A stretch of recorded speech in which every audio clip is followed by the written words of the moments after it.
Apakah sudah terlihat semuanya? Rian? Sudah, Pak. Sudah, Pak. Sudah, Pak. Sudah, Pak. Sudah, Pak. Oke.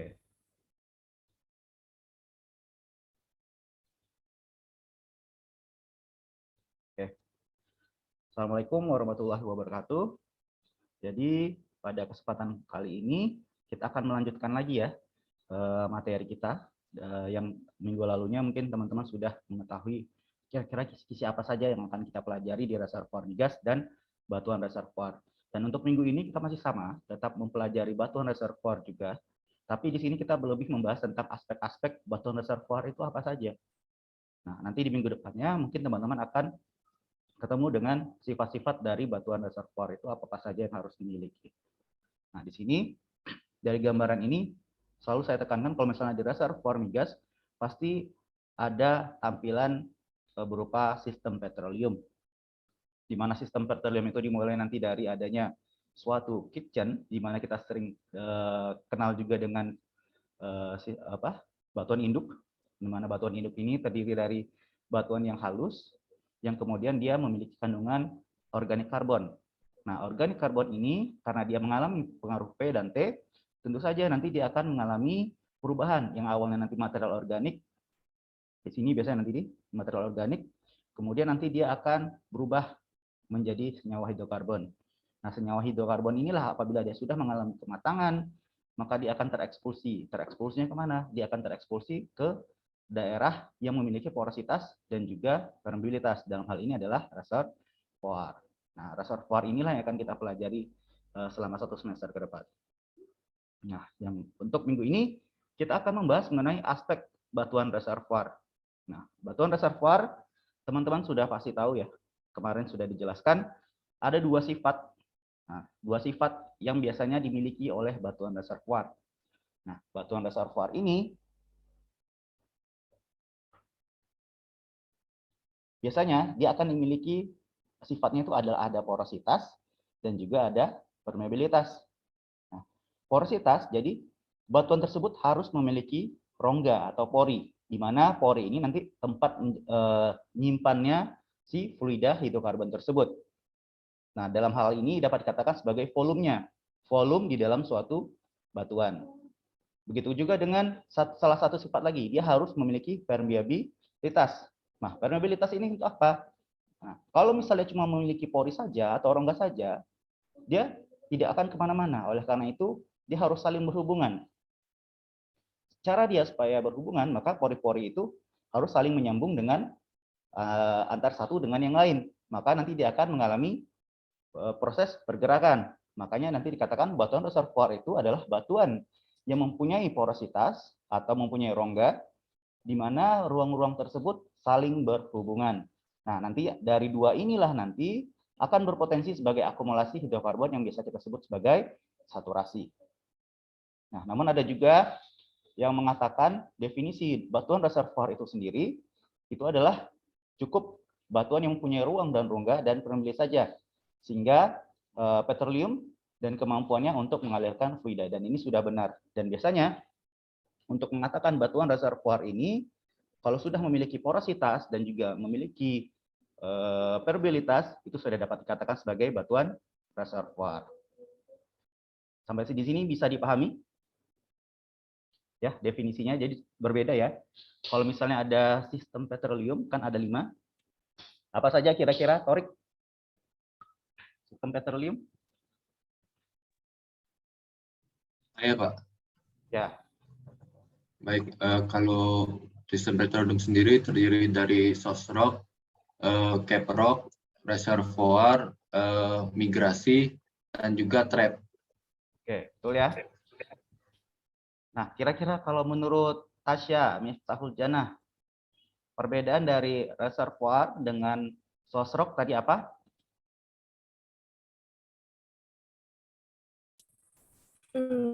Baik, Pak, izin jawab. Kalau misalnya untuk sosok itu sendiri, tempat terbentuknya migas tadi, tapi kalau si reservoir ini tempat tertampungnya migas itu dari migrasi. Oke. Ya, pokoknya teman-teman kalau misalnya ingin membandingkan antara reservoir sama source rock, cukup 2 poin ini saja. Ada porositas, permeabilitas. Pasti dia adalah batuan reservoir. Tapi kalau misalkan dia adalah source rock itu pasti dia material berbutir halus, material halus. Dalam hal ini bisa dia adalah clay, atau bisa saja dan nanti dia adalah lanau, dan dia biasanya memiliki kandungan organik karbon. Nah, kandungan organik karbon inilah apabila dia mengalami pembebanan, maka dia akan mengalami P dan T. Nah, efeknya apa? Efeknya nanti akan organik karbon yang ada di dalam batuan tersebut, dia akan berubah. Nah, apabila mengalami perubahan, perubahannya apa? Jadi total organik karbon ini, dia akan menjadi suatu senyawa hidrokarbon. Nah, senyawa hidrokarbon inilah yang nanti dia akan mengalami pergerakan, dia akan mencari tempat. Nah, tempatnya itu di mana? Nah, tempatnya inilah baru dia di reservoir. Nah, kemudian nanti, nah seperti ini. Jadi yang di bawah ini ada yang warna hijau ya, hijau tua. Hijau tua itu jadi ini adalah ibaratkan adalah suatu cekungan. Nah, yang hijau tua ini adalah source rock-nya. Jadi lama-lama dia nanti akan mengalami P dan T karena proses pembebanan. Nah, kalau misalnya nanti dia sudah matang, source rock-nya ini sudah matang, nanti dia akan terekspel atau terekspulsi senyawa hidrokarbonnya, dan dia akan keluar melalui lapisan-lapisan penyalur. Nah, lapisan penyalur ini akan terus ke arah yang ke warna kuning ini, warna kuning ini. Nah, biasanya kalau misalnya reservoir ini pasti tadi sudah ada syaratnya adalah batuan berpori, porositas, dan juga ada permeabilitas. Nah, jadi nanti di sini terakumulasi semua senyawa-senyawa hidrokarbon tadi akan terakumulasi semua. Nah, kemudian apa fungsinya kalau misalnya caprock tadi atau steel rock ini? Nah, caprock ini sama juga dia memiliki batuan yang berbutir halus juga. Jadi otomatis dia seperti shell ataupun dia batu lempung yang biasanya dia berada di atas si reservoirnya ini. Kenapa? Fungsinya apa dia di atas ini? Nah, biasanya batuan berbutir halus dia kan cuma memiliki sifat porositas saja. Dia tidak memiliki sifat permeability. Jadi otomatis minyak atau hidrokarbon dia akan selalu berada di reservoir saja karena dia tertutup oleh adanya si seal rock-nya ini yang berwarna hijau muda. Nah, otomatis minyak pasti dia nggak akan bisa ke atas lagi kan, otomatis dia selalu berada di reservoir-nya ini saja. Nah, lalu bagaimana dengan migrasi? Nah, migrasi itulah yang tadi fungsinya kalau misalnya semuanya sudah terpenuhi. Itu yang terus berlanjut sampai sekarang. Nah, lalu ada satu lagi perangkap. Nah, perangkap itu biasanya nanti bisa saja perangkap struktur dan juga perangkap stratigrafi. Nah, itu nanti akan menutup suatu kesatuan. Jadi minyak itu nanti akan berada di dalam suatu cekungan. Nah, kalau misalnya sudah begitu, otomatis kan tadi kalau sudah ada caprock atau seal rock dan ada perangkap semuanya, minyak ini cara supaya dia bisa mengambilnya tentu harus menggunakan pemboran. Nah, nggak mungkin karena dia pasti selalu ada di reservoirnya saja. Dia nggak akan kemana-mana lagi. Kecuali misalkan nanti ada suatu kegiatan tektonik yang mengakibatkan misalnya sini ada sesar. Jadi nanti pasti minyak itu pasti akan masuk ke dalam pori-pori ke sana. Pori-pori dari sesar tersebut dan pindah ke area lain. Nah, maka bisa saja dia nanti suatu kasus dia bisa minyak itu bocor atau setelah dibor ternyata nggak ada. Oh, ternyata karena kegiatan geologi. Jadi dia oilnya dia akan bergerak kemana-mana. Nah, kecuali kalau misalnya nanti masih ada perangkapnya lagi, nah pasti nanti minyak tuh nggak akan kemana-mana lagi dan terakumulasi di sana. Itu kalau misalnya kasus khusus ya. Tapi idealnya pasti di dalam suatu sistem petroleum ada si source rock, kemudian ada reservoir, ada caprock, terus ada trap atau perangkap, dan yang terakhir ada migrasi. Nah, kalau 5 kesatuan ini lengkap dan berfungsi, pasti minyak bisa dilakukan pengobaran atau diambil di sana. Nah, seperti itu. Nah, jadi kalau misalnya saya tanya tadi adalah perbedaan antara reservoir dengan source rock. Nah, kalau misalnya antara caprock sama sosrock, nah itu mereka bisa saja. Jadi kalau misalnya nanti ada di dalam suatu formasi, di dalam suatu formasi bisa saja dia bertindak sebagai caprock atau seal, bisa juga dia bertindak sebagai sosrock. Nah, kalau misalnya dia bertindak sebagai, misalnya di atas ini yang berwarna hijau yang tua ini ya, yang muda ini, kalau misalnya dia bertindak sebagai sosrock, otomatis dia memiliki total organik karbon yang di sini. Dan tentu saja kalau dia matang, oil yang di sini akan bergerak mencari formasi-formasi bersifat reservoir yang untuk ke atasnya lagi. Tapi kalau misalnya dia bersifat sebagai caprock, berarti dia sebagai penutup dari reservoir yang ada di bawahnya. Jadi nggak heran kalau misalnya nanti teman-teman membaca suatu literatur, dia juga bertindak sebagai sosrock, tapi juga bertindak sebagai caprock. Nah, kalau bertindaknya sebagai caprock, pasti dia sebagai pelapis reservoir yang ada di bawahnya. Tapi kalau misalnya dia sebagai sosrock, berarti nanti minyaknya itu, oilnya itu nanti akan bergerak ke arah atasnya lagi. Di atasnya pasti ada reservoirnya lagi yang akan menjadi tempat akumulasinya. Itu saja bedanya nanti. Bisa dipahami semuanya?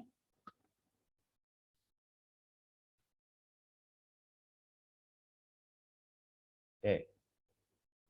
Nah, ini kalau misalnya yang sama ya, seperti minggu lalu, kalau misalnya teman-teman nanti ada analisis diagenesa, nah, hal-hal seperti ini petrografi yang akan dicek. Bagaimana nanti fungsinya adalah matriksnya, terus ada semennya, terus bagaimana porositasnya.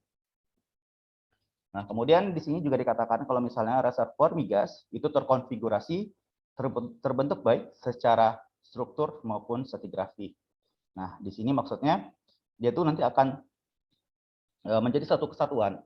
Kalau misalnya ada perangkap, nah perangkapnya itu bisa saja nanti dia adalah berupa perangkap atiklin, dalam hal ini adalah struktur, ataupun nanti adanya sesar, ataupun nanti berupa perangkap berupa stratigrafi. Perangkap stratigrafi ini misalnya nanti kalau misalnya ada litologi yang kemudian mengalami pembajian ataupun nanti tiba-tiba nanti ada batu lempung yang menutup lapisan si reservoirnya ini. Misalnya seperti itu. Nah, biasanya reservoir migas mengandung fluida hidrokarbon. Nah, kenapa? Karena tadi sifatnya tadi karena ada porositas dan ada permeabilitas. Jadi senyawa-senyawa hidrokarbon yang berasal dari sosrock pasti akan terakumulasi di reservoirnya itu nanti. Dan sumber fluidanya dari mana? Itu berasal dari sosrock. Nah, apabila nanti sosrock itu dia sudah matang, pasti nanti dia akan bergerak menuju lapisan penyalur, kemudian nanti akan terkumpul di reservoir.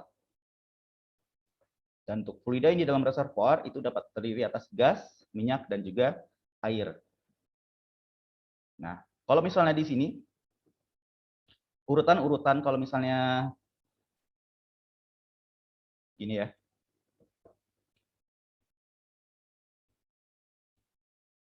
Urutan gas, air, sama oil kira-kira bagaimana? Newse?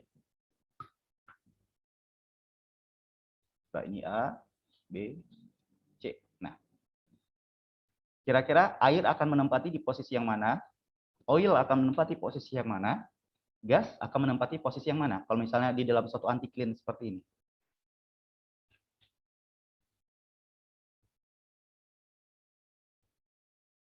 Izin menjawab, Pak. Ya, silakan. Nah, kalau yang gas itu di bagian C, yang minyaknya di B, dan kalau airnya di A. Oke, benar ya? Jadi kalau misalnya nanti di dalam suatu antiklin, nanti A itu pasti air, water, dia akan menempati lapisan yang paling bawah. Kenapa? Karena dia akan sebagai mekanisme pendorongnya. Jadi ibarat kalau misalnya teman-teman di logika yang nyata, kalau misalnya dicampurkan air sama minyak, minyaknya pasti akan berada di paling atas karena perbedaan berat jenis. Dan air pasti akan di bawah, paling bawah. Nah, begitu juga. Tapi kalau misalnya nanti tiba-tiba terekspulsi, ada gas, ada minyak, dan ada juga air, sama. Tapi nanti di sini gasnya menempati yang paling atas. Nah, baru inilah nanti posisinya. Kalau jadi kenapa nggak heran kenapa tiba-tiba misalnya begini, di daerah suatu lipatan misalnya yang melakukan pemboran. Nah, biasanya nanti di sini nih akan berubah seperti ini. Nah, yang si oil nanti akan, kalau misalnya di sini sudah full cursor di sini, dia akan pindah ke sini. Nah, makanya nanti ada bagian-bagian yang di sini tiba-tiba terisi air semua, baru di sini ada oil, terakhirnya di sini ada gas. Itu kalau misalnya nanti ada berbicara migrasi. Nanti kita akan berbicara migrasi, kalau nggak di eksplorasi mungkin di reservoir nanti. Oke. Nah, jadi ini kalau misalnya secara idealnya seperti ini ya. Ada source rock, terus kemudian ada source rock, terus ada reservoir. Nah, reservoir nih nanti di sini. Di sini berarti dia nanti ini airnya yang warna ini nih. Terus hitamnya mungkin di sini adalah minyaknya. Terus yang ini nanti ada gasnya. Jadi ada lapisan-lapisan yang membedakannya karena berat jenisnya berbeda. Dan semuanya ini bisa terbentuk kalau sistem petroleumnya tadi itu lengkap dan berfungsi sebagaimana mestinya. Seperti source rock. Source rock kalau misalnya dia total organiknya matang, baru dia bisa bermigrasi senyawa hidrokarbonnya. Nah, kemudian kalau ada reservoir. Nah, reservoir ya tentunya saja kalau harus ada porositas dan ada permeabilitas. Nah, tapi kalau misalnya semua 3 komponen ini ada, tapi tiba-tiba satu aja yang nggak ada, itu pasti minyak tuh nggak akan terkumpul di dalam suatu tempat seperti ini. Oil trappingnya nggak akan ada. Pasti dia akan melebar kemana-mana, mencari daerah tempat yang lain. Nah, makanya caprock itu dan juga perangkap itu menjadi salah satu komponen yang penting juga di dalam area oil trapping. Nah, barulah nanti kita kalau misalnya sudah ada, baru kita melakukan pemboran di sana untuk memastikan minyaknya benar-benar ada di reservoir tersebut. Nah, ini penjelasan tadi petroleum system, bisa teman-teman baca sendiri. Nah, yang akan kita bahas itu adalah reservoir rock. Dan 2 poin penting yang harus teman-teman ingat, itu adalah porositas dan juga ada permeabilitas.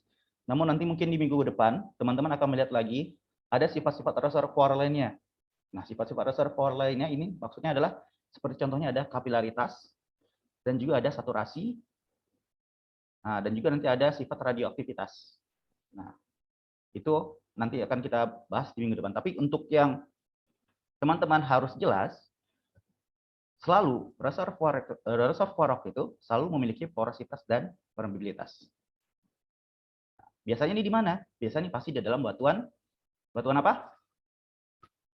Nadia Agustin? Sedimen. Ya, betul. Di dalam batuan sedimen ya biasanya ya. Tapi tidak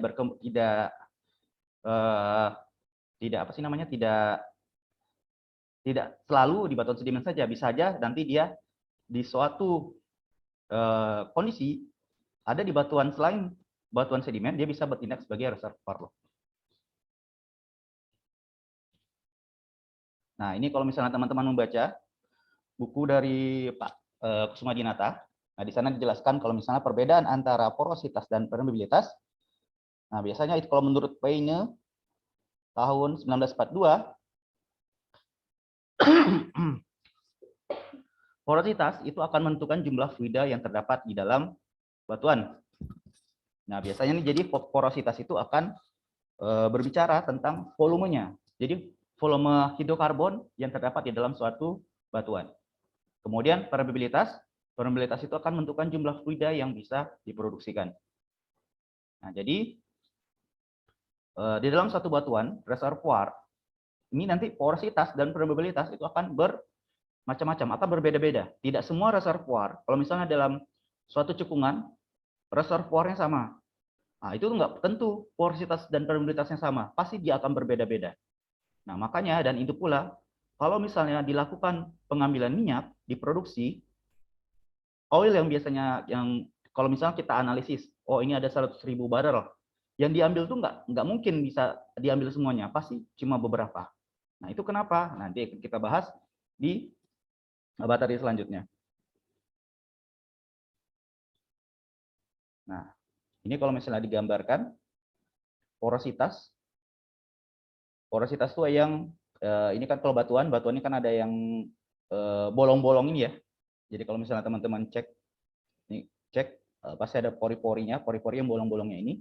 Nah, bolong-bolong inilah yang kemudian nanti akan terisi oleh fluida. Nah, kalau misalnya ini kalau misalnya disayat, yang bulat-bulatnya ini adalah grainnya. Nah, lalu porinya yang mana, Pak? Porinya itu yang ini nih, yang berwarna birunya ini. Nih. Nah, kalau misalnya dia saling terhubung porinya antara satu sama lain, berarti dia memiliki permeabilitas atau connected. Tapi kalau misalnya tertutup, misalnya kayak di sini, sini nggak kelihatan nih. Kalau misalnya nanti ada yang tertutup nih, misalnya kayak di sini nih, ini kan tutup nih, tertutup. Berarti dia cuma porositas aja ada di sini. Nah, itu biasanya akan dicek di secara petrografinya nanti. Kita mengetahui ada porositas dan permeabilitasnya. Nah, jadi dapat digambarkan kalau misalnya batuan itu disayat, nanti akan seperti ini, teman-teman. Nah, kemudian tadi jenis-jenis batuan reservoir. Tadi sudah saya dan Nadia katakan kalau misalnya rata-rata batuan reservoir itu yang memiliki porositas dan juga ada permeabilitas. Nah, biasanya itu adalah batuan sedimen. Nah, di dalam batuan sedimen pun sendiri, kalau berdasarkan perusahaan-perusahaan minyak, 60% itu adalah batu pasir yang akan menjadi batuan reservoirnya. Dan 39%-nya itu adalah berupa batuan karbonat. Bisa limestone ataupun dia adalah dolomite. Nah, lalu bagaimana yang 1%-nya ini? Nah, 1%-nya ini bisa saja dia adalah batuan retak atau fracture rock. Dari mana? Batuan bisa saja dia adalah granit ataupun batuan lainnya, asalkan dia mengalami fracture atau retak. Nah, tentu saja dia bisa menjadi reservoir di sana nanti. Karena efek dari retaknya tadi, karena bisa saja karena proses tektonik ataupun kegiatan lainnya. Tapi kalau misalnya tanpa terjadinya retakan, dia nggak akan bisa menjadi reservoir. Jadi 1% ini adalah kasus khususnya tadi. Makanya kalau misalnya teman-teman lihat seperti di lapangan Suban yang ada di Sumatera, nah itu kan terdapat gas di sana. Dari mana? Dari granitnya. Nah itu karena reservoir granitnya itu karena ada retakan tadi. Maka dia bisa menjadi reservoir di sana di 1% untuk yang itu. Berarti itu adalah contoh kasus khususnya. Tapi bagaimana dengan 99%-nya? Nah, 99%-nya ini rata-rata reservoir itu pasti di dalam batuan sedimen. Baik itu adalah batuan sedimennya yang berupa batu pasir ataupun batuan karbonat. Rata-rata pasti adalah begini. Apalagi kalau misalnya di Middle East, rata-rata dia adalah di karbonat yang menjadi reservoirnya, reservoir terbesar itu. Apalagi kalau misalnya di karbonat itu kan ada sifat dissolution ya, pelarutan ya. Nah, nanti kalau misalnya kena air, pelarutan, pori-porinya nanti akan menjadi semakin membesar. Nah, kalau misalnya pori-pori menjadi semakin membesar, tentu saja fluida semakin banyak yang tertampung di dalam pori-pori tersebut. Nah, makanya untuk yang karbonat itu sangat luar biasa sekali, anugerah sekali kalau misalnya reservoirnya itu adalah karbonat. Karena porositas yang ditampung pasti akan menjadi lebih besar. Nah, jadi ini ya, batuan-batuan reservoir itu ya. Jadi nggak selalu dia adalah batuan sedimen. Ada satu kasus, dia bisa menjadi batuan sedimen asalkan dia ada retakan. Nah, kalau misalnya nggak ada retakan gimana? Ya tetap nggak bisa dong. Nah, gitu. Ibaratnya contohnya juga seperti yang ada di panas bumi ya.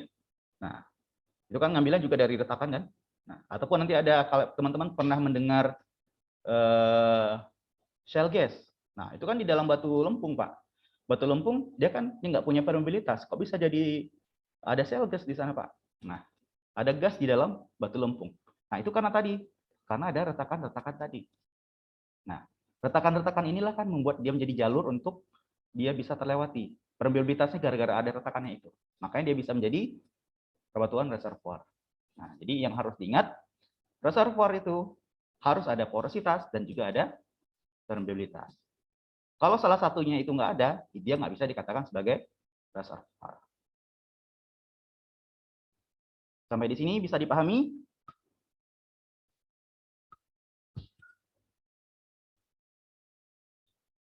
Bisa, Hanif?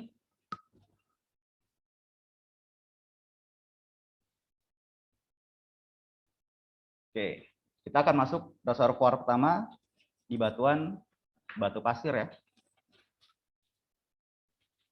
Sebelumnya teman-teman udah sering petrografi belum untuk yang batu pasir ini?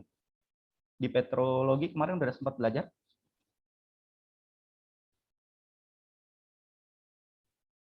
Mana suaranya nih? Udah apa belum? Udah Pak, sempat kemarin. Oke.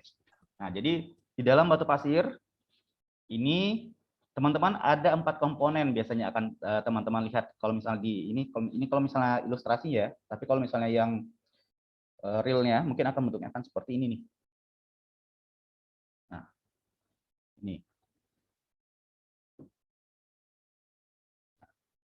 Nah, untuk melihatnya pasti di dalam suatu batu pasir ada 4 komponen. Ada grain, matrix, semen, dan juga ada pori. Nah, Tiara, kira-kira apa sih beda dari grain, matrix, dan semen? Kalau misalnya green itu kayak lebih mineral-mineralnya Pak. Itu kan ada green kuarsa sama green feldspar. Nah, kalau matriksnya itu lebih ke apa? Rongga yang ada di yang dekat sama si greennya. Nah, kalau semennya itu yang menjadi perekat Pak. Oke, benar ya. Jadi grain itu di sini sudah apalagi sudah jelas di gambarnya. Kalau grain itu butiran-butirannya, teman-teman semua. Jadi butiran mineral-mineralnya bisa saja nanti ada kuarsa, ada feldspar, dan lain sebagainya. Kalau matrix nanti ya ukurannya lebih kecil lagi di sini. Nah, sedangkan semen itu yang perekat antara butiran ini nanti, yang merekatkan. Lalu bagaimana dengan pori? Nah, pori itu yang ini tadi nih. Nih, yang berwarna pink ini, pori-porinya nih.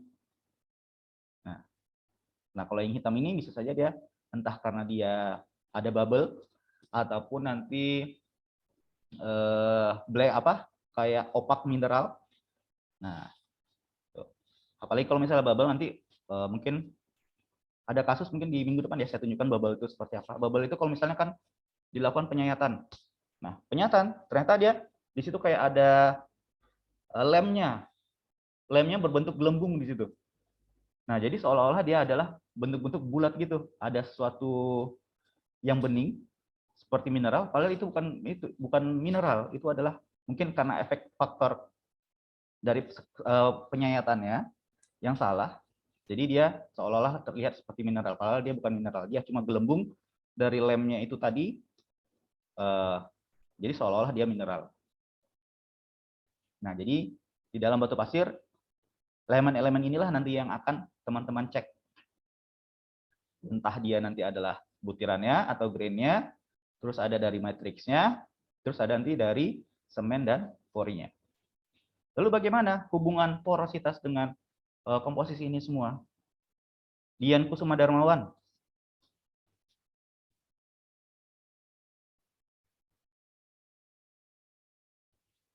Ada Dian Kusuma Darmawan di sini?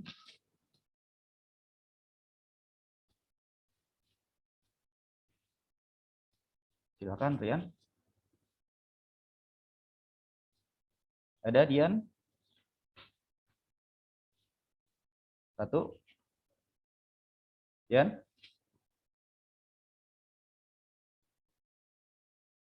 Nggak ada. Kalau gitu Dian saya remove ya. Oke. Yang lainnya? Dini Dizila. Nah, kira-kira dari hubungan dari ketiganya ini, ada grain, ada matrix, ada semen. Kira-kira apa ya? Dengan porositas, apa hubungannya dengan reservoir nantinya? Tahu kalau menurut Dini? Maaf Pak, di sini agak ribet ya Pak sebelumnya.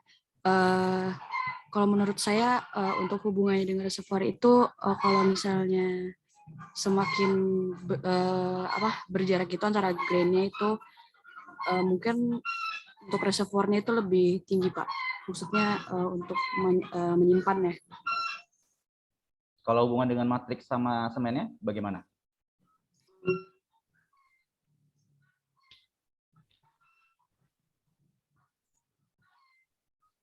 Ada yang bisa membantu Dini? Silakan Dini, tunjuk satu temannya Dini. Saya yang tunjuk, Pak. Ya.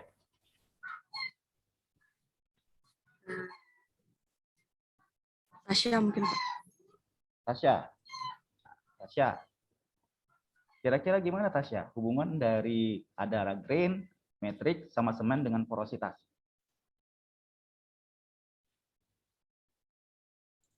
Baik Pak Ismenjong, kalau menurut Tasya sendiri kan antara grain matrix dan semen itu kan ada hubungannya di sortasi dan kemasnya. Kalau misalnya sortasinya buruk, otomatis bakal lebih banyak pori-pori kayak gitu Pak, karena kan ada perbedaan ukuran butirnya. Terus juga kalau dikemas kan ada hubungannya dengan si matriksnya, itu kan matriks seperti fabrik dan juga grain seperti fabrik. Nah kalau misalnya di sortasinya buruk, Kalau itu putus ya Pak. Kalau sortasinya buruk bagaimana? Porositasnya apa yang terjadi? Ya, jadi kalau misalnya dia semakin buruk sortasinya itu kemungkinan reservoirnya itu bakal lebih tertampung kayak itu Pak. Lebih banyak apa lebih kecil porositasnya? Iya Pak. Apa? Porositasnya jadi lebih besar. Kalau misalnya matriks banyak nih, matriks sama semen. Nah, itu berarti kan porositasnya buruk nih. Nah, kalau sortasinya buruk, porositasnya menjadi sebangkin apa?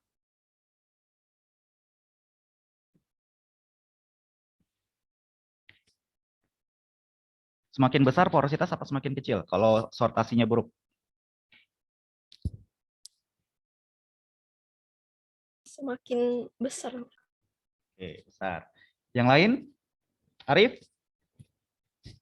Saya juga sependapat Pak, karena tadi kalau sortasi buruk itu kan berarti pori-pori yang ada pada suatu batuan itu akan semakin lebih luas gitu Pak. Jadi akan semakin poros dan juga semakin permeabel Pak kalau sortasinya buruk Pak. Oke. Nah, ini yang harus kita luruskan lagi ya, teman-teman semua. Nah, kalau misalnya perbedaan sortasi buruk sama baik, itu kan pemilihan ya. Kalau misalnya sortasi baik, itu biasanya ukuran butirnya biasanya kan pasti seragam. Betul? Nah, seragam itu seperti apa? Bentuknya seperti ini. Bentar.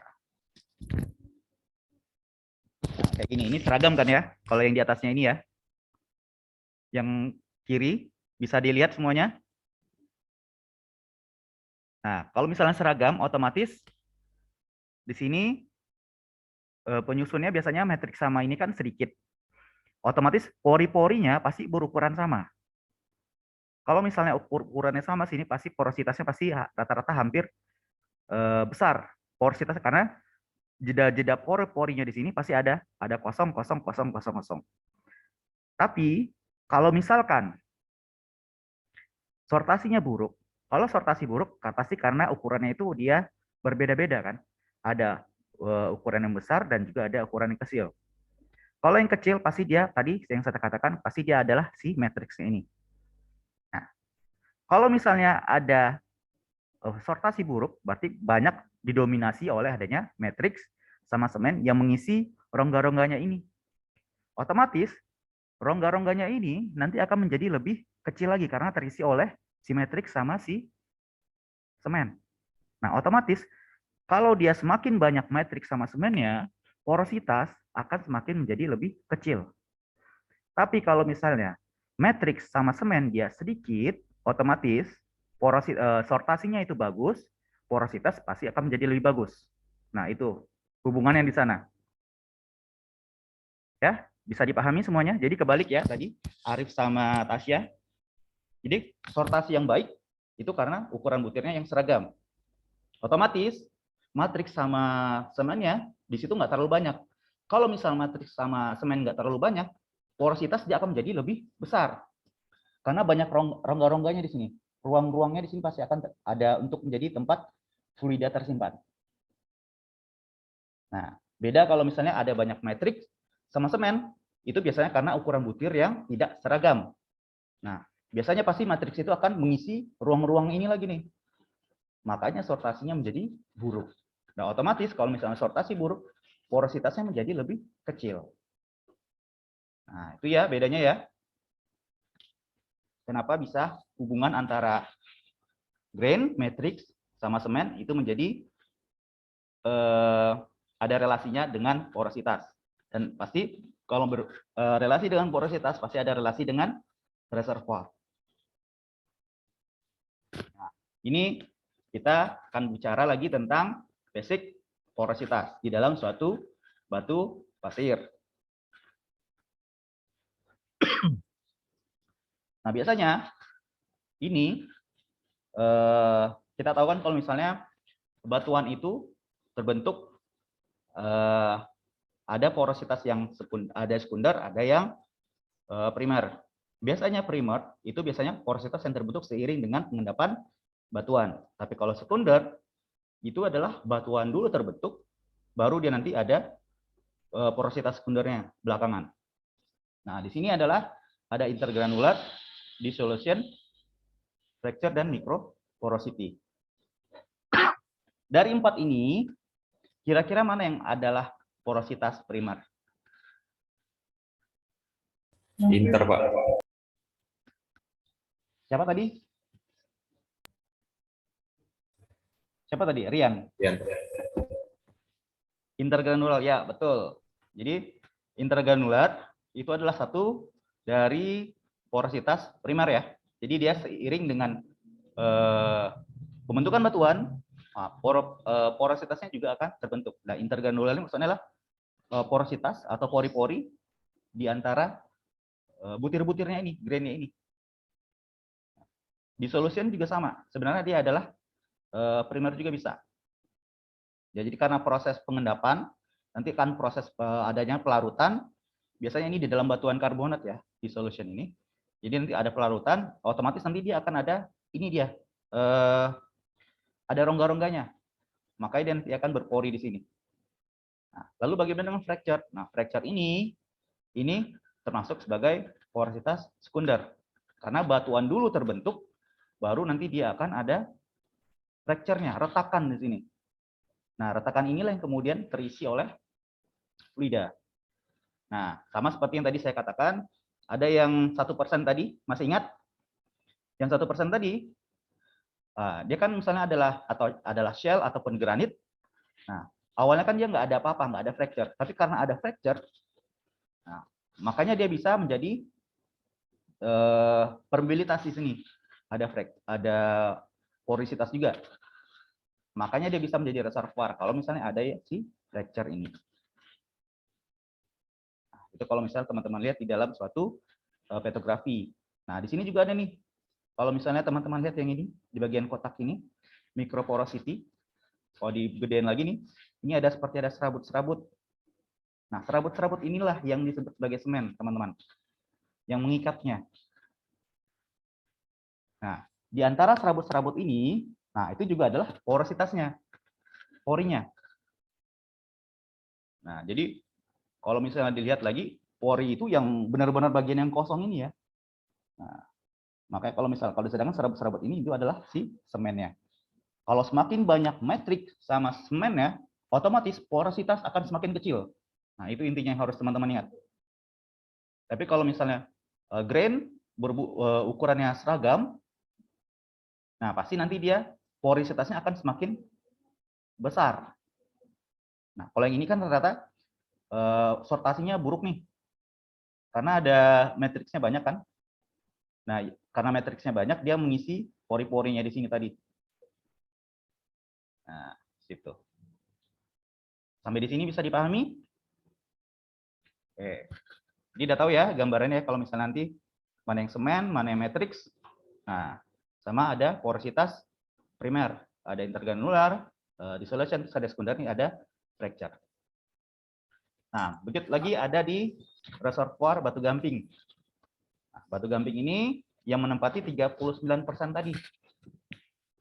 39%.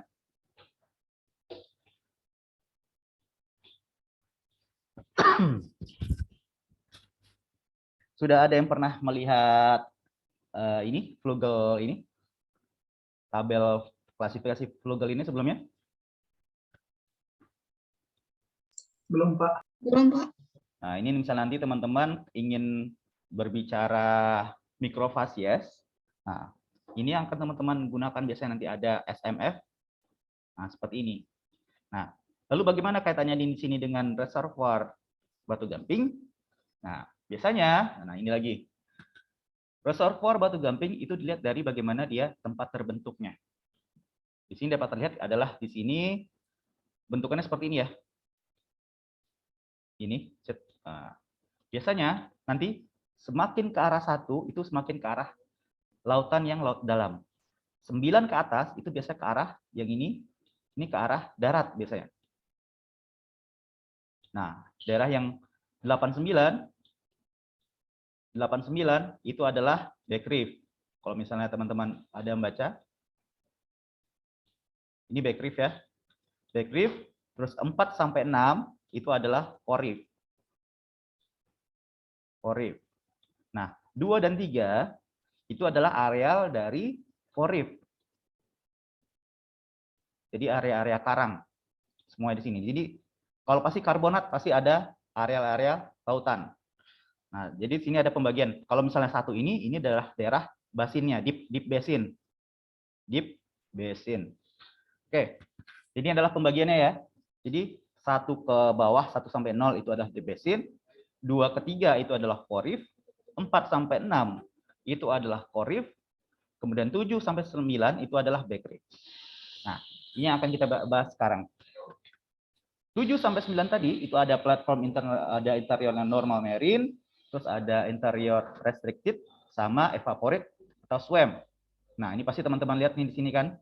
Sebelum daerah-daerah laut, pasti sebelumnya pasti banyak-banyak daerah swim-nya kan. Atau rawa-rawa. Nah, biasanya daerah-daerah yang ini 789 ini itu adalah area-area yang tenang. Biasanya kalau teman-teman bicara sedimentologi, area yang tenang biasanya materialnya bagaimana? Arif? Kalau materialnya halus, Pak, biasanya, Pak. Kalau material halus, kita kaitkan lagi dengan reservoirnya. Kalau material halus, pasti dia akan ada lempung lanau, ya kan? Kalau ada lempung lanau,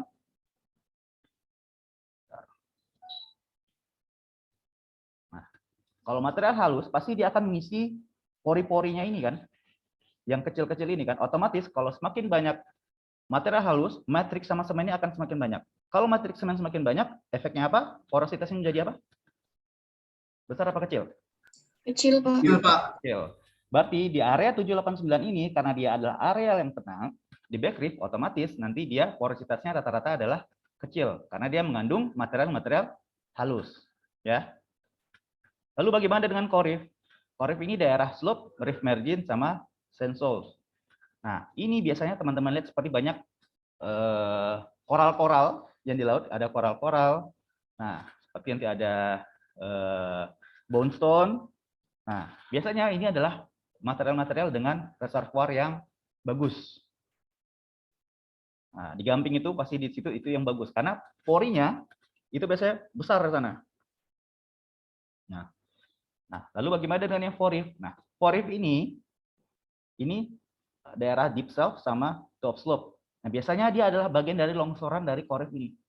Makanya di daerah ini biasanya nanti akan ada debris atau apa, adapun material-material breksia nanti di sini. Dan biasanya ini juga bisa dipakai sebagai reservoir juga kalau misalnya dia berada di area-area core reef ini. Nah, lalu bagaimana dengan yang ada di deep basin? Di basin kira-kira bagus nggak sebagai reservoirnya, batuannya? Kalau menurut Tiara bagaimana? Bagaimana, Pak? Kalau di daerah deep basin, kira-kira dia sebagai reservoir bagus nggak? Menurut saya bagus, Pak, karena kan dari yang korip tadi dia dari longsoran si korifnya, Pak. Nah, kemungkinan juga di basin ini masih terdapat material-material yang dari korip ini juga, Pak. Oke. Nah, jawaban yang benar adalah deep basin ini nggak begitu bagus dijadikan reservoir ya. Kenapa? Karena yang 456 ini kan sudah mengalami longsoran, berarti sudah ini. Semakin dia jauh dari tempat asalnya, pasti dia semakin menjadi lebih halus. Kalau semakin halus, matriks dan semen akan semakin banyak. Otomatis porositasnya menjadi lebih kecil atau sedikit. Nah, jadi yang bagus itu di arah porif, terus sama porif ya. Dan backriff mungkin bisa juga. Cuma ya pasti porositasnya pasti akan kecil karena dia daerah yang tenang kan. Nah gitu. Nah tapi kalau untuk apalagi untuk daerah deep basin, rata-rata ini kalau misalnya di basin ini materialnya tuh udah halus banget ini biasanya. Pasti rata-rata adalah batu lempung ataupun serpih. Nah serpih kan nggak bisa dijadikan reservoir karena dia nggak punya permeabilitas kecuali satu kasus tadi, kecuali kasusnya ada fracture baru dia bisa. Tapi kalau secara umum normalnya tanpa ada fracture, nah berarti dia nggak bisa ya. Sampai di sini bisa untuk membandingkan di reservoir batu gamping itu dilihat dari keterdapatan batu gampingnya itu ada di mana. Ada di backriff, porif, sama di basin. Yang bagus itu ada di porif. Ya. Pak, izin bertanya, Pak. Silakan, PM. Berarti, Pak, yang memiliki batuan reservoir yang memiliki porositasnya yang baik itu di 2 sampai 6 ini ya, Pak, daerahnya, Pak? Rata-rata ya. Karena kalau misalnya 2-3 ini biasanya masih bereksi-bereksi. Karena dia habis longsoran dari yang ini, yang core reef-nya ini material-materialnya masih kayak ada debris sama breksia gitulah, Rian. Tapi kalau misalnya udah ke arah 1, nah itu udah material halus lagi di sini. Apalagi ini udah paling dalam lagi kan, kedalaman kan ada slope di sini kan. Nah biasanya ini udah endapan-endapan yang halus aja nih. Nah tapi dia di reservoir nggak bagus, tapi kalau sebagai source rock dia bagus di sini. Ya. Gitu. Berarti batas paling maksimalnya itu di nomor 2 ya, Pak? Di zona 2-nya ya, Pak? Paling 3 lah. Dua paling bisa, tapi sedikit kan. Nominalnya paling di 3 lah, dominannya banyak. Karena longsoran dari ini kan, 456 ini kan. Iya, Pak. Gitu. Baik, Pak. Makasih, Pak. Oke. Nah, di 789 ini mungkin ada bisa, tapi porositasnya itu kecil biasanya. Sampai jam 11. Setengah 11 bisa, Mbak. Oke. Masuk. Oke. Oke, sorry, kita lanjutkan ya. Jadi udah paham ya, kalau di reservoir batu gamping ya, itu dilihat dari keterdapatan sama maria terbentuknya seperti apa nanti. Nah, ini juga, ini klasifikasi dari Embry Clovam, dia merupakan modifikasi dari Dunham. Sudah pernah melihat sebelumnya kan, di petrografi? Sudah apa belum?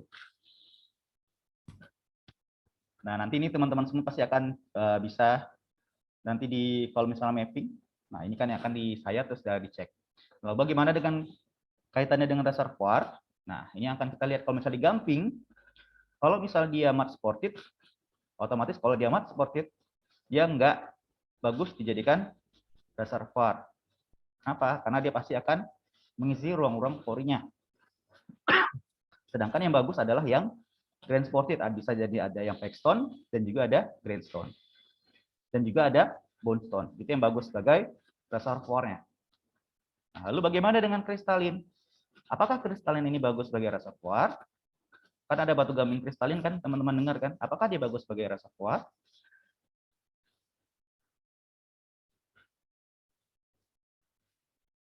Yosapat. Kira-kira bagus nggak? Batu gamping kristalin, ninjapal kristalin kan, sebagai reservoir. Tidak, Pak. Enggak ya. Nah, dia bisa kalau misalnya ini karena dia tidak memiliki pori. Tapi kalau misalnya nanti dia ada kegiatan tektonik, dia nanti pasti akan menjadi adanya rekahan. Nah, kalau misalnya ada rekahan tadi, rekah, baru dia menjadi reservoir nanti di sini. Nah, begitu pula nanti di sini ada floatstone, roadstone. Nah, ini nggak bisa ya, karena dia masih matrix supported. Tapi kalau misalnya buffalo stone, bandstone, nah itu bisa dijadikan reservoir. Apalagi buffalo stone ini yang ada koral-koral tadi. Kalau misalnya di bagian yang ini, di bagian 56, nah itu dia, korif, di bagian korif. Ya, itu untuk klasifikasi batu gamping nanti. Nah, ini juga kalau misalnya tadi ada porositas ya, ada porositas primer, ada porositas sekunder. Nah, kalau fabric selektif ini adalah porositas primer biasanya, tapi kalau not fabric selektif ini porositas sekunder. Lalu bagaimana fabric selektif or not? Ada yang tahu?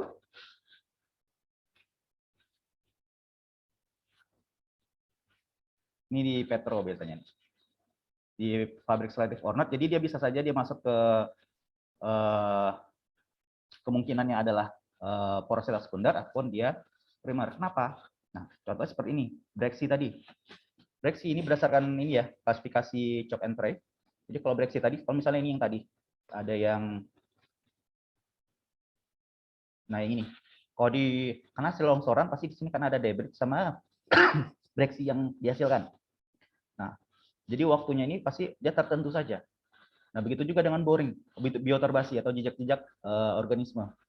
Nanti di sini jejak-jejak organismenya ini kan nggak selalu terbentuk seiring dengan pengendapan. Nah, makanya dia bisa saja dia antara fabric selective or not. Begitu juga dengan shrinkage di sini. Shrinkage ini kalau misalnya dia kena air, dia akan mengkerut. Tapi kalau misalnya kering, dia akan pecah. Ibaratnya seperti apa ya? Itu yang kayak di apa itu namanya? Yang kayak di sawah-sawah yang ada mat itu. Mat crack. Ah ya, kayak mat crack seperti itu. Shrinkage itu seperti. Jadi kalau misalnya kena air, nanti dia akan mengkerut. Tapi kalau misalnya dia kena panas, dia akan pecah kayak gitu. Jadi terbentuknya dia karena ada faktor tertentu saja untuk yang fabric selective or not ini. Nah, kalau yang sebelah kanan ini hampir sama aja ya, cuma beda gambar aja di sini. Ini macam-macamnya. Apalagi kalau misalnya ini ada not fabric selective, ini kan ada fracture. Nah, fracture itu masuk yang ke dalam setelah batuan terbentuk, baru porositas itu dia ada. Nah, seperti fracture. Terus ada channel, ada hook, ada cavern. Jadi kalau hook nanti di sini cuma ada rongga-rongganya ini saja. Kalau cavern ini seperti gua besar dia. Itu nanti perbedaannya di porositasnya. Nah, yang ketiga ini ada reservoir fracture rock. Ini yang tadi seperti saya katakan, ini terjadi kalau misalnya terjadi adalah keadaan tektonik yang sangat tinggi. Yang biasanya adalah batuan basement biasanya terjadi di sini. Nah, tapi basement yang seperti apa? Biasanya basement yang hancur itu biasanya berada yang bagian paling atas ini kan. Di sini. Biasanya nanti dikelilingi dengan adanya kekak-kekak. Bisa saja nanti dia ada apa sih namanya? Gas, shear seperti itu. Nah, apalagi nanti di sebelah kirinya nih, nanti di sini mungkin ada reservoir dan di sini di atasnya ada batu lempung sebagai cap rock-nya. Jadi kalau misalnya ini ada, apalagi ini ada sesar. Nah, jadi oil karena ada proses sesar tadi, karena ada proses tektonik tadi, oilnya nanti akan berpindah dia ke sini. Nah, si granit, misalnya contohnya di sini adalah batuan granit, karena dia mengalami tektonik, dia akan pecah-pecah, oil itu akan tersimpan di dalam suatu granit ini. Apalagi di atas ini akan tertutup dengan adanya suatu cap rock dari batu lempung. Nah, makanya kondisi seperti inilah yang bisa granit itu bisa menjadi reservoir. Tapi kalau misalnya dia nggak ada rekahan atau nggak ada tektonik, ya berarti nggak bisa. Oil itu cuma ada di batuan reservoir yang sedimen saja di sini. Jadi ada kondisi khusus. Jadi reservoir fracture rock ini itu kondisi khusus saja. Ya. Bisa dipahami semuanya? Nah, kadar dapatannya itu ada di beberapa batuan, pasti di dalam batuan dasar atau basement, atau di batuan beku.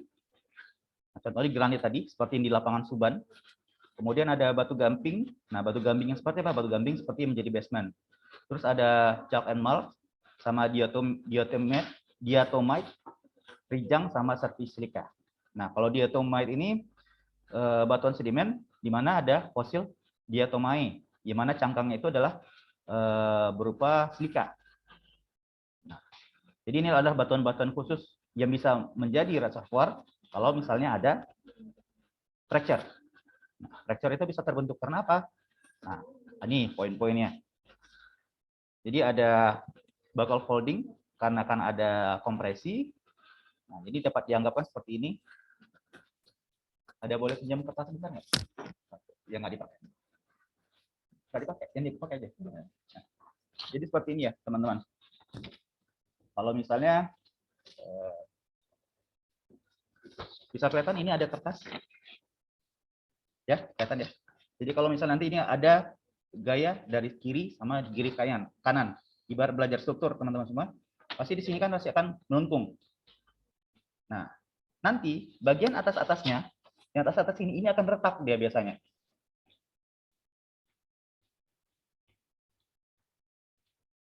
Nah, seperti ini. Ini kalau misalnya kan ada udah awalnya kan masih dia lurus saja. Tapi kalau misalnya nanti ada kena gaya,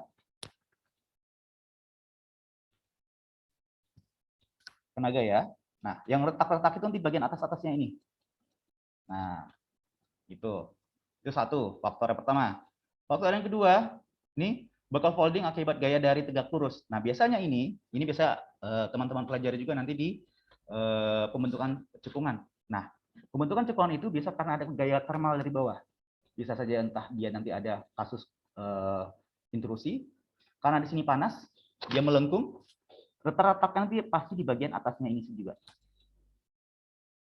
Nah, kalau yang ketiga, sesar itu pasti, kalau misalnya ada sesar, pasti ada bagian kekar-kekar di sekelilingnya. Bisa saja nanti ada shear gas di sini. Dan itu yang akan menjadi tempat pengisi fluida hidrokarbonnya. Nah, begitu juga yang keempat, ke tempat ada tekanan fluida atau fluida pressure. Kalau misalnya tekanan fluidanya tinggi, pasti dia nanti akan ada terjadi retakan.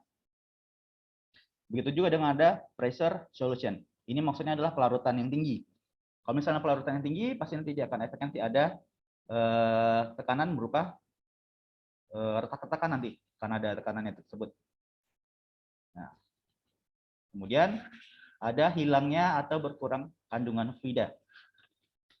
Ini dapat dikatakan kalau misalnya dalam satu batuan, kan biasanya nanti ada yang ini misalnya batu pasir. Nah, kalau misalnya tiba-tiba ini ada diisi oleh fluida sekitar 50%. Tapi tiba-tiba fluidanya ini berkurang jadi 20%. Nah, kalau berdasarkan kesetimbangan fisikanya, pasti nanti kan ada aksi, terus ada reaksi yang terjadi. Nah, kalau misalnya tiba-tiba P dari 50 jadi 20%, pasti ada tekanannya pasti akan mengalami perubahan kan. Kalau misalnya tekanan yang mengalami perubahan, otomatis reaksinya apa? Reaksinya nanti batuan itu akan menjadi retak. Nah, makanya batuan tersebut bisa menjadi ada porositas dan permeabilitasnya di sana. Begitu juga dengan pendinginan batuan beku. Pendinginan batuan beku, biasanya dia ini pada batuan ada magma, dia belum mencapai permukaan tapi sudah membeku di situ. Nah, biasanya nanti di sini di area-area sini nanti akan ada area-area yang retaknya nanti di sini. Area retak inilah yang kemudian menjadi potensi menjadi reservoirnya. Gitu. Jadi inilah faktor-faktor kapan dia bisa menjadi retakan. Sampai di sini bisa dipahami teman-teman semua? Jadi kasus khusus tadi yang 1% tadi yang menjadi reservoir penyebabnya itu adalah ini.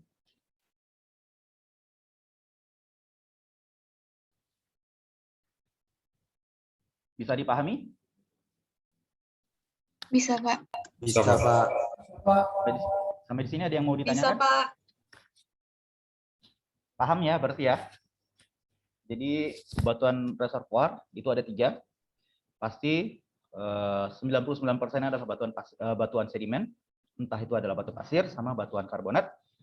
Sedangkan yang 1%-nya itu adalah batuan reservoir fracture. Nah, makanya nanti kalau nggak heran kalau misalnya tiba-tiba kok ada granit bisa menjadi reservoir. Nah, granit itu bagaimana dulu? Apakah dia ada retakan atau tidak? Kalau tidak ada retakan, pasti dia nggak bisa menjadi reservoir. Ya. Nah, bagaimana cara melihat di bawah permukaan? Nah, untuk melihat bawah permukaan, kita akan menggunakan ini, FMI, log FMI. Nah, ini bentuknya akan seperti ini nanti. Jadi nanti akan ada bentukan seperti ada anticline, ada syncline. Nah, seperti ini. Ini kalau misalnya teman-teman belajar di S2, nanti itu akan ada mempelajari rekahan geomekanika namanya. Nah, ini akan dilihat apakah dia ada fracture-nya apa tidak. Nah, biasanya loh kok dari ada di bawah ini kok ada syncline, Pak? Ada anticline, Pak. Nah, itu yang akan dilihat seperti ini. Mulanya gambarannya itu akan seperti ini, teman-teman.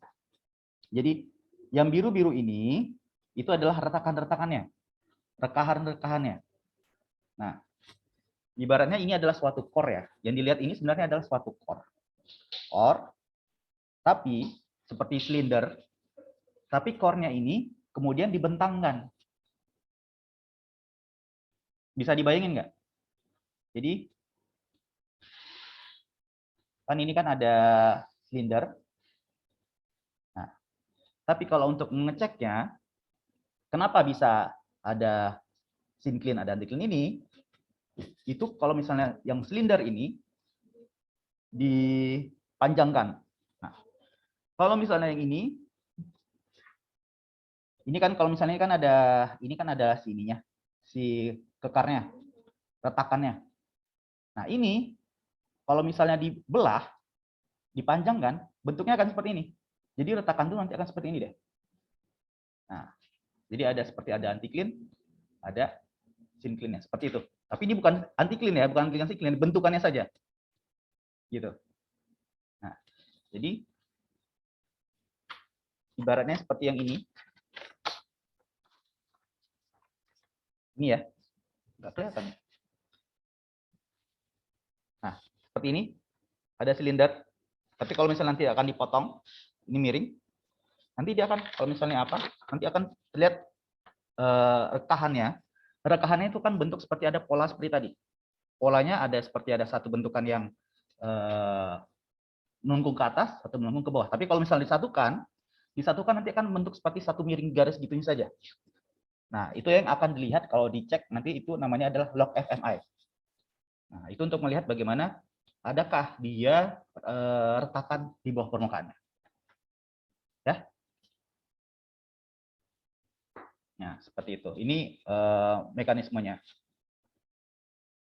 Nah, kemudian ada aspek penting reservoir. Aspek penting reservoir ini yang harus teman-teman pahami. Yang pertama adalah geometri. Yang kedua itu adalah kemenerusan. Yang ketiga itu adalah properties. Nah, properties ini mungkin nanti akan kita pelajari di minggu depan ya. Ada porositas, permeabilitas, saturasi water, sama kapilaritas. Nah, yang kita pelajari sekarang dulu adalah geometri sama kemenerusan. Geometri itu maksudnya di suatu tempat itu akan menentukan kalau misalnya geometri berbeda, pasti daya tampung porositasnya juga akan berbeda. Seperti ini. Ini ada braided, ada meandering, sama anatomizing. Kalau braided, bentuknya nanti dia akan, ini kan, seperti ada bercabang-cabang. Dan di bawahnya ini, lihatnya di bawah ini ya, jangan sungainya ya. Endapan ini bawahnya ini dilihat. Nah, ini kan ada kayak ini, terus ada yang begini dan begini, yang bercabang-cabang. Nah, ini geometrinya ini tentu dia lebih luas. Nah, tapi kalau misalnya di meandering, efek yang di bawahnya, lapisannya pasti akan dia lurus-lurus gini saja. Nah, begitu juga dengan anatomizing. Anatomizing dia kan pasti dia cuma di sini, di sini, di sini, sini lurus gini saja. Nah, kalau di geometrinya ini, reservoir yang baik, kalau misalnya di driver, tentu saja di area yang braided ini. Karena geometrinya luas. Semakin besar geometrinya, porositas yang tertampung pasti akan semakin banyak. Nah, jadi ini ada perbedaan. Tapi kalau untuk di meandering paling cuma di sini lurus-lurus ya. Dan biasanya di meandering ini akan dipisahkan oleh adanya suatu sekat. Sekatnya ini apa? Sekatnya adalah batu, lempung atau serpih. Nah, makanya biasanya yang bagus itu di daerah braided kalau misalnya untuk geometrinya itu. Nah, itu kalau misalnya yang ada di fluvial. Lalu bagaimana Pak dengan yang ada di delta? Apalagi minyak kan kebanyakan daerah delta, di daerah Mahakam sana, ataupun daerah estuarin. Nah, seperti ini.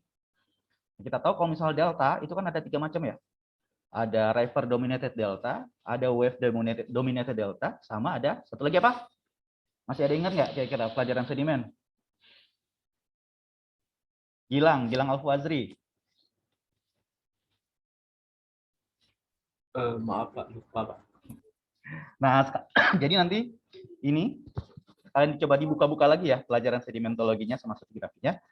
Nah, kalau misalnya di delta itu kan ada wave dominated delta, sama ada river dominated delta, sama ada tidal dominated delta. Nah, biasanya untuk yang wave dominated delta dia akan ini lateral dengan area pantainya geometrinya. Kalau misalnya river juga nanti dia akan berupa spot-spot nanti dia.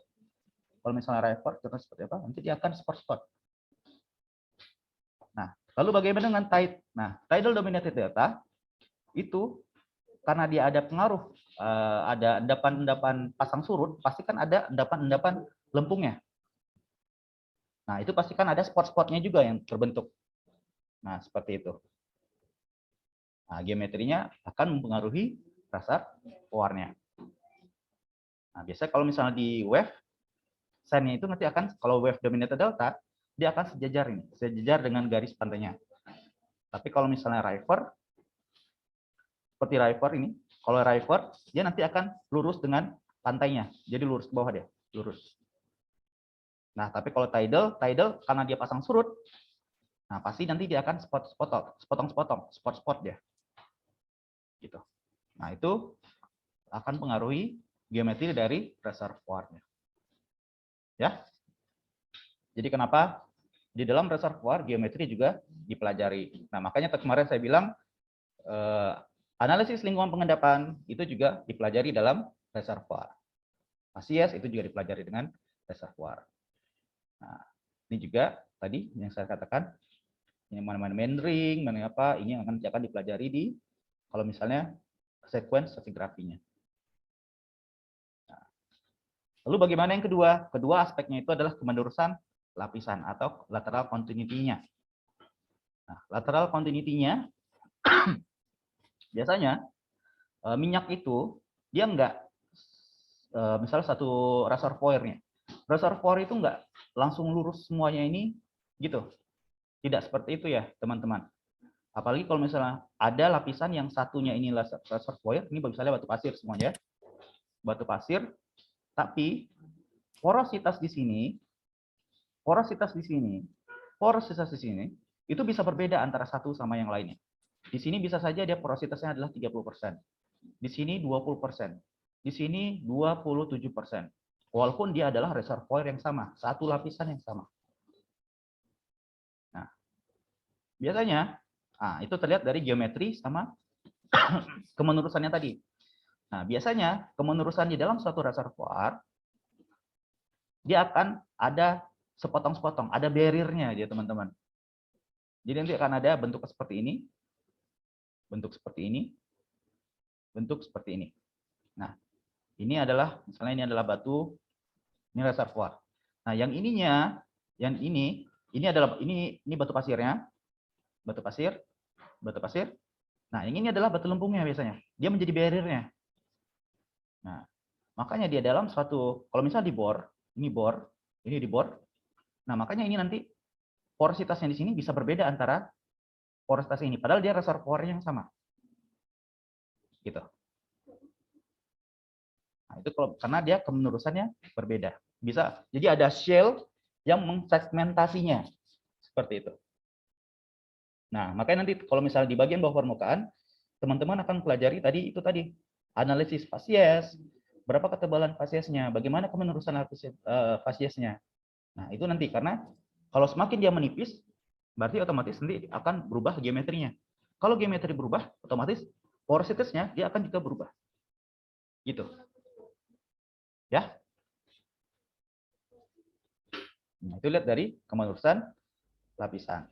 Nah, ini juga kalau misalnya ada keadaan blanket sand. Blanket sand ini maksudnya seperti yang ini ya, yang kita lihatnya yang ini, yang berwarna ungu sama hijau. Kalau yang ini biru, ungu ini airnya, yang ini adalah oil. Kalau blanket itu seperti tadi, jadi dalam satu lapisan reservoir yang panjang semuanya, tidak ada beda fasies, nggak ada menjemarinya, nggak ada pembagiannya. Jadi benar-benar ini adalah satu reservoirnya. Kalau ini enak, ini ideal sekali seperti ini. Kalau misalnya di bor, otomatis yang ini adalah pasti terambil semua di sini. Yang diambil di sini kan, yang ada reservoir yang ada di sini. Tapi bagaimana dengan keadaan ini? Nah, ini tadi makanya ada perangkap stratigrafi. Nah, perangkap stratigrafi itu seperti ini teman-teman semua. Nah, kalau misalnya seperti ini, maka nanti akan ada istilah net pay sama gross pay. Gross pay itu, jadi kalau misalnya ini kan dia lapisannya adalah yang ini ya. Nah, kalau misalnya teman-teman ingat. Nah, tapi di tengah-tengahnya ini ada sel yang menjemari. Nah, bagaimana dengan net pay dengan gross pay? Kalau net pay, kita ubah warna. Net pay itu yang ini, yang bisa terambil. Nah, tapi kalau gross pay itu adalah yang ini. Nah, grossnya, kotornya, tebal kotornya. Jadi itu bisa saja dia ada si lempungnya. Tapi kalau misalnya yang si net pay itu yang ada hidrokarbonnya. Nah, ini agak sedikit susah kalau misalnya sudah ada menjemari seperti ini. Makanya ada kemenurusan. Apakah dia kemenurusan yang lateral lurus? Apakah nanti dia akan ada yang seperti ini? Jadi ada lapisan nanti yang reservoirnya dia menipis. Apakah nanti dia menebal? Gitu. Nah, begitu juga dengan ini. Nah, ini lebih sulit lagi kan? Nah, kalau misal begini nggak bisa kita ngambil satu sumur pemboran kalau yang kayak begini. Kita baiknya mengambil dua sumur bor. Satu di sini, satu lagi di sini. Untuk mengambil yang di sini sama yang di sini. Ini untuk mengambil di sini, di sini. Karena ini nggak satu istilahnya tidak satu reservoir yang sama jadinya. Kemenurusannya nggak sama. Nah, karena di sini ada barrier-nya. Nah, ini kalau misalnya berbicara tentang aspek dari kemenurusan.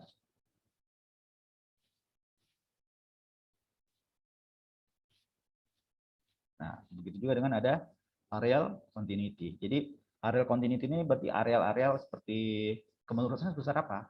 Nah, biasanya itu akan dilihat dari adanya suatu rasio. Kalau sheet, dia nanti akan ada 1:1, lebar sama tebalnya, lebar sama tebalnya.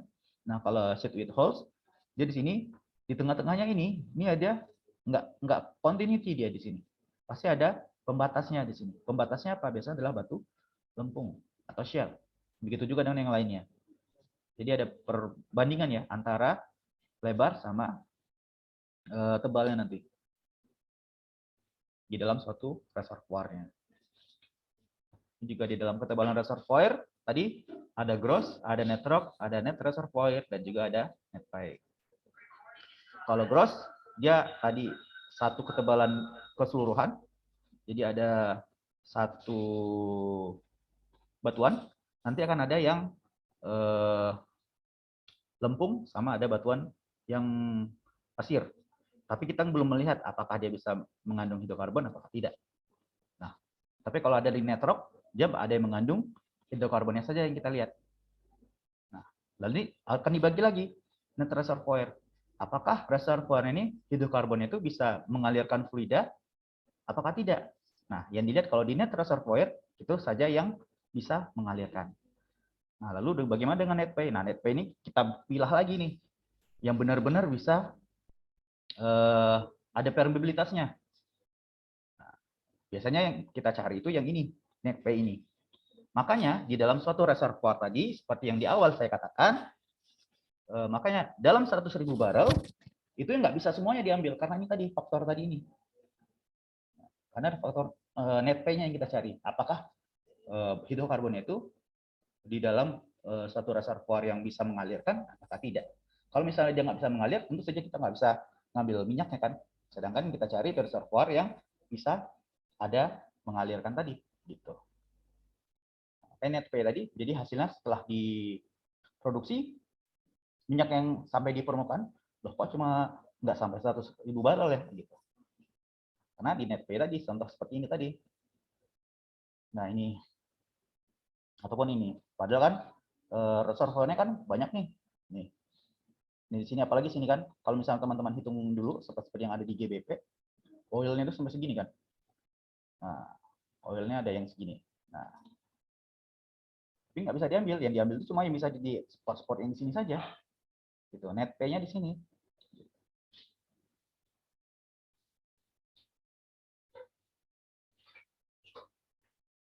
Nah, ini gambarannya seperti ini antara gross pay sama net pay. Satu ini itu adalah reservoirnya atau gross reservoir. Nah, tapi di dalam reservoirnya tadi nanti kan ada barrier-barriernya, barrier ini serpih.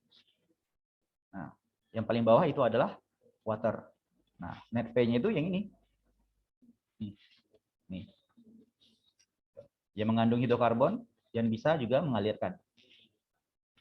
Jadi makanya bisa sedikit minyak yang kita kira banyak dalam satu reservoir, ternyata di dalamnya lagi terpisah-pisah seperti ini. Gitu.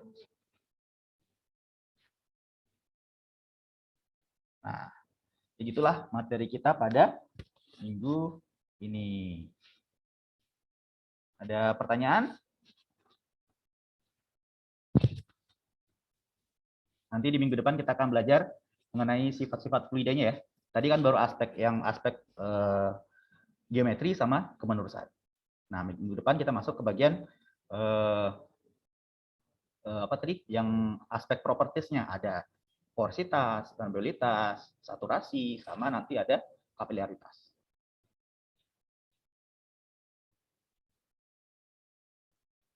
Bisa dimengerti ya materi hari ini? Apa ada pertanyaan? Arif, Kevin, aman ya? Oke. Aman, Pak. Oke, jadi sebelum kita ini jam 11 karena Zoom yang mau dipakai, bisa ini dulu, kita akan melakukan apa dulu? Bukti kuliah hari ini. Oke, 1, 2, 3.